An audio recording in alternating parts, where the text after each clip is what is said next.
Annuities, aka your personal pension, your personal social security that could give you lifetime income even after you run out of principal. This is where annuities come into play. And today, ladies and gents, just here to drop a few cents. You're here to retire with Earl, a decade in the financial industry. My goal is to break down how annuities work, the pros, the cons, what to look for. Should you move money from your bank or your IRA and 401ks into this kind of strategy?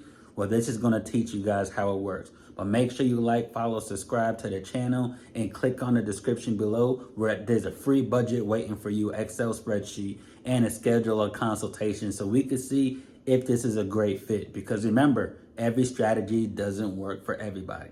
But let's get started. First off, annuities, they're created to be supplemental income for retirement. What does that mean? You're making $8,000 a month, $9,000 a month while you're working. Now that you're retired, you need to supplement that income. And that could be, $1,500 from Social Security. You have $2,000 from your annuity. You got $1,000 from an IRA. You have, a real estate that's giving you, $1,500 a month. All these together supplement the income you were making. But here's where annuities come into play. It guarantees lifetime income, even after that principal runs out. And that, folks, is huge. So if you live to 120 years, you still have a guaranteed income coming in. That's where annuities' real power is. Now, understand, annuities, they are not investments, okay? They are not. They're supercharged savings accounts that are a reflection of the market. So your fixed annuities and your fixed index annuities, they're a reflection of what the market does. What that means is they're not in the market. They could kind of piggyback off what they have. So if the market does 13%, you could get 13%. But if the market crashes, you don't lose nothing. That's the power. I call that MCP, Market Correction Protection. Because your annuity, your regular annuity and your fixed index annuity, they have a floor. They have an index. What that means is zero is your hero. No matter what happens, you do not lose your principal. Now, there are variable annuities. A variable annuity is 100% in the market. If the market goes up 20%, there you go. But if the market drops 30%, there you go. So you have to understand how that works. Now, they have evolved over time. A lot of times, I've been licensed for the last decade, and when people think annuities, they think of it just like how pensions are set up. That's how annuities used to be set up. Now, what does that mean? When pensions are set up, you regularly have two options. Option A, once you retire, you could take the large lump sum, which most people would most likely do, but it's 50-50. But option A, you could take that large lump sum. You got 150,000, take out whatever taxation, you get the large lump sum, have at it. Option B is where you could get a payout, a lifetime payout. Hey, we're going to give you 3%, so it's going to be X amount of dollars. Let's say you're going to get $1,800 a month, guaranteed to the rest of your life for your pension. But when you do that, you forfeit the lump sum. Now, what does that mean? Same example, you have $150,000 in a pension, you elect to have lifetime income, they're paying you, let's say, $2,000 a month, and in 3 months you pass away, you got $6,000. The other $144,000 is not going to your beneficiaries. Now, that's how annuities used to be structured. Annuities used to be very similar to pensions. When you first had your annuity, you would elect the lifetime income, the beneficiaries forfeit everything. But just like your phones, annuities have evolved. So now your annuity, you could have lifetime income and then still have beneficiaries get everything that's left remaining inside your policy. So you have to understand that. That's huge, which is why it's a huge option out there for everyone. That's number one. Now understand this, folks. Understand this. The three major ones, your fixed, variable, and index annuities, they're designed differently, but the ultimate design is not to be your only source of retirement. Like I said before, you want to make sure it's supplementing something else. And the reason why is because there's a lot of fees. Yes, folks, there's a lot of fees to have your annuities. For instance, number one, you have a surrender charge. That's the big one. Surrender charge is if you decide after a certain amount of time you don't want your annuity anymore, you're going to pay a certain percentage. And normally it's a yearly decreasing percentage. What does that mean? If you get a 10-year annuity, The first year is a 10% surrender charge. Then the next year is 9%. The year after that's 8%, so on and so forth. So you got to look for that. So you do have those fees, your surrender charges. You do have a bonus. Some companies and some annuities allow you to have a bonus. It could be, anywhere from 10%. I have on my platform a company that I could give you a 29% bonus day one, but you have to pay for that. Generally, it's a 1% fee. If you want to get certain strategies that have a higher rate, they call those participation rates. Guess what? You may have to pay a 1.5% fee to get those rates. So you could be easily out 3 to 4% in fees and penalty and charges before you even get any accumulation. So you need to be very careful when you're setting up your annuity to understand how that works. And then also, like I said in that example, 10 years, bring that back, that annuities are contracts. They're a contractual agreement for a certain time period. You have 5 years, 7 year, 10 year is the average. Most people get those. A couple companies have 14, 15 years. If you don't really need it, you could extend it out. But there are contractual agreements that you have to wait that amount of years before you get access to all the funds. Now, a good thing is with your annuities, a lot of them have where you could take out anywhere from 7 to 10% penalty free yearly. Between 7 to 10% is the majority. Some companies are different, but most companies are 7 to 10%. Meaning if you have $100,000 in your 401k, you roll that into an annuity that $100,000, you may not need it, but if so, you could touch $10,000 a year penalty free in the case of an emergency. So that's huge when you look into your annuities, that case. So even though it's a contract for a certain amount of time, you still could have access to some of those funds. Okay. Now, a lot of people say a lot of things that are different. If you look at, the best years, the worst years, there are annuities out there that are averaging 13 or 14%.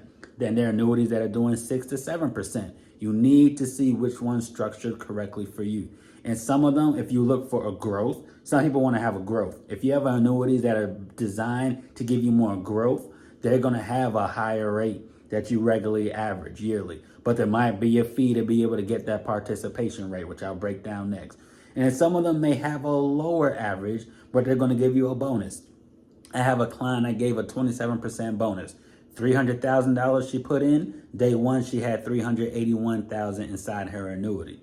Now, it's not going to grow as much as the other annuities that don't have a bonus, but guess what? She got $81,000, and she's taking that 10% every year, that 38, right? That $38,000 if she needs to. She doesn't really need it. She's not looking for growth. She wants security. She already has everything else in place. So you got to understand, some annuities could give you 6, 7%. Some annuities could give you 16, 17%. One of the number one annuity companies out there right now in the last 10 years, in the midst of everything, has still been averaging 16%. So phenomenal rates. You can get those for some companies.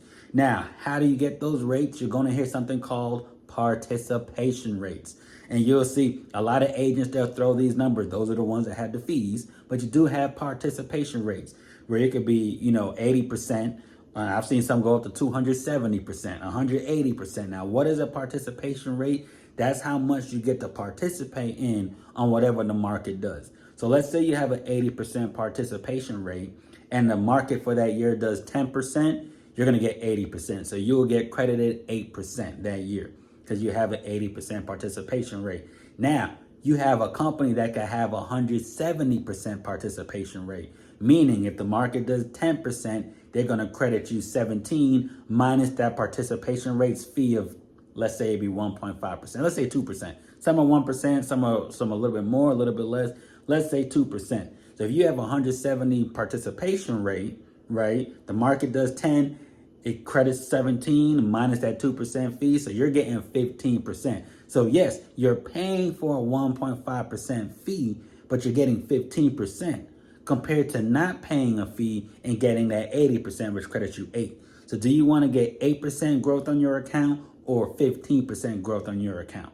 That's the huge difference. So you got to look at those participation rates and see how long are you looking to actually, be around to invest. So that's kind of how the annuities work. So let's switch gears. What should you use when it comes to annuities? Meaning, if you have a 401k, a 403b, a a TSP, you got an IRA, you have $50,000 in your bank account, you want to move that money into a annuity. Should you do it? I always say there's a couple factors. Number one, because you do have to go through suitability, what do you have that's liquid? Now, what does that mean? If you have 100,000 in your 401k, there's suitability that you have to pass. If you don't have anything liquid and I go to a company, they'll tell me, listen, the client doesn't have enough liquid, we cannot do this annuity. Or instead of 100,000, we'll do 60,000 because the client needs to have some kind of, fallback, because remember, this is a contracted agreement from between a certain amount of time. So you want to make sure you have anything liquid. You have a liquidity, emergency funds, somewhere where you can have access to funds before you need to start touching your annuity. They're going to be looking for that. But it's a great tool if you still want to have cash accumulation. You have an old 401k, it's not growing, it's in limbo. You can move that into an annuity, and guess what? You can still have everything growing for you. Your 403b, military, TSP, all these, it's a great way to be able to still have that working for you. I always say annuities work best if you're transitioning from job to job, or as you're getting older and you want to secure your money. If you're, 50, 55 years old and you want to retire at 60, or you're just hit 60, you want to retire at 65, you don't want to have your money in accounts that you could possibly be at risk of losing. So having it in a volatile account like a IRA, a 401k, these kind of strategies, you could roll that over into your annuity, and then that annuity could actually keep growing, not having to worry about any losses. So that's huge. Now, a huge thing to understand is, are you going to be taxed? There's going to be taxation. Because why? If you're bringing your money from an account that hasn't been taxed yet, you still need to pay taxation on that. So the terminology you need to look for is qualified or non-qualified. Meaning you're either qualified to pay taxes or you're not qualified to pay taxes on that money that you're rolling over. Your 401k hasn't been taxed yet, so it's qualified to be taxed. Now, if you have a Roth IRA, it's already been taxed. Money in your bank account, it's already been taxed. So that falls into non-qualified. You don't have to worry about taxation within that annuity when you start rolling over that principal amount. So you need to look at those things and factor it in. And then you have options. You have 100,000 in your annuity. You could elect to, hey, just roll over, take out what's the taxation on it. Let's just keep it simple. Let's say it's 100,000, 24%. So look, you could roll over the 100,000, or you could take that taxation up front and then you just roll over 74,000. You tell them, look, I don't want to worry about it. Tax me up front right now on that 100,000. That 74,000 goes in, and now it keeps growing. Or you could elect to transfer your whole 100,000 over and then let it keep growing tax deferred. And then when you start withdrawing your funds for retirement, then they start implementing like a trickle down effect of those taxes. Meaning, hey, you're gonna owe 24,000. Even though your account went from 100,000 to 400,000, you still owe taxes on that 100K. You still owe taxes on that 24,000. But we're not gonna charge you all one time. We're gonna break it down in increments. So now, if you're taking out money from your annuity, instead of getting $2,500 a month, you're gonna get $2,300 a month, and that $200 is going to be part of that taxation that you're going to be taking out at that time. And then you just keep doing that repeatedly until you go through paying all of what you owe from that initial principal that you rolled over. So you have to know that. And then lastly, how do you transfer everything?